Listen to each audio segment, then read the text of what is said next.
Okay, so I'm Mrs. Cates, and this is, Miss Weatherall. and we're going to reflect on my comprehension lesson. Okay, perfect. Okay, Mrs. Cates. So, what were the reasons for choosing the specific strategies for teaching comprehension? Okay, so I started with a picture walk, and so we used before reading, during reading, and after reading strategies.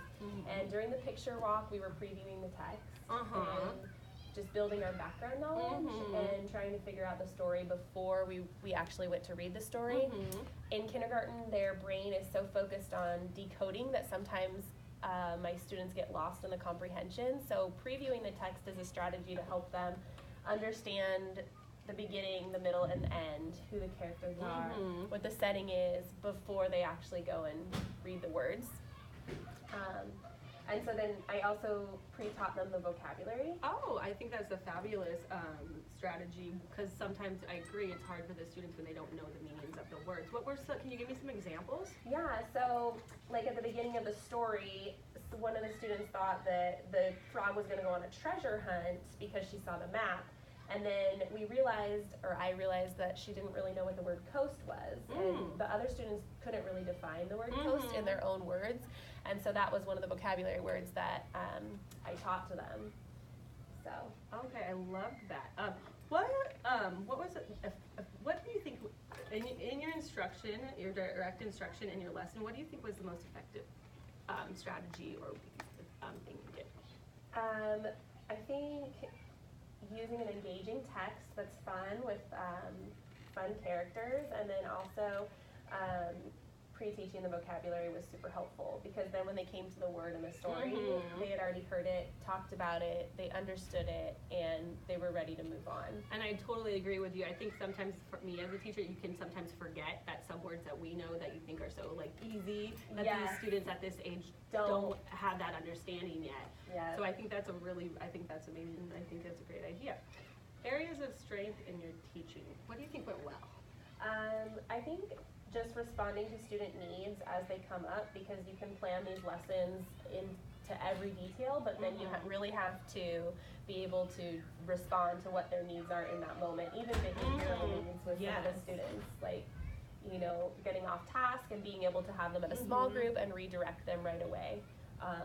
And then, you know, with some of the vocabulary as we were reading it too, just knowing what those words were and responding to the text. And also using the graphic organizer. Oh, wow. So we were able to break down who the characters were, and the setting, and the beginning, middle, and ending parts of the story. I think this is a really great tool for the students really to understand what they had read. And I love how, is that Connor? Oh, he did a fantastic job. Yeah, it helped us like the after reading part and really thinking about what we read and what was happening in the story. And this is a great way, because it's kind of like at the end, it's like a closure to your lesson, and then you can really see if they understood what they read by doing this. Right. And there was a lot of think, pair sharing during the teaching too. So before they went to write down who the characters were, what the setting was, or what happened at the beginning, they were able to turn and talk to each other and really like build off of each other's answers and see if they had the right answer or if they needed to adjust their answer. So that was really helpful too. Alrighty. So areas that could be improved. I know this is always a tricky one for me. What do you think you could have done maybe better in that lesson, or what you plan to do next time?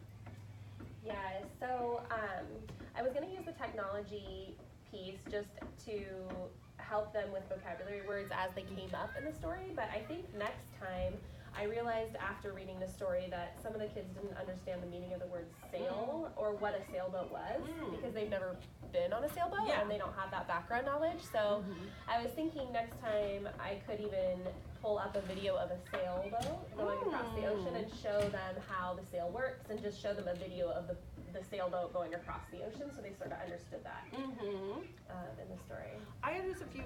So what do you know what reading level the students in this group, or what this story was? Yeah, so this is a first grade decodable reader, but two of my focus students were actually, they're great at decoding, but their comprehension isn't there. So it was a good story. It was a good fictional story to really focus on the comprehension part of it. I love that. And I really like your use of graphic organizers, and I think that is, like I said before, the vocabulary piece is is a really great idea that I definitely will try next time in my lesson.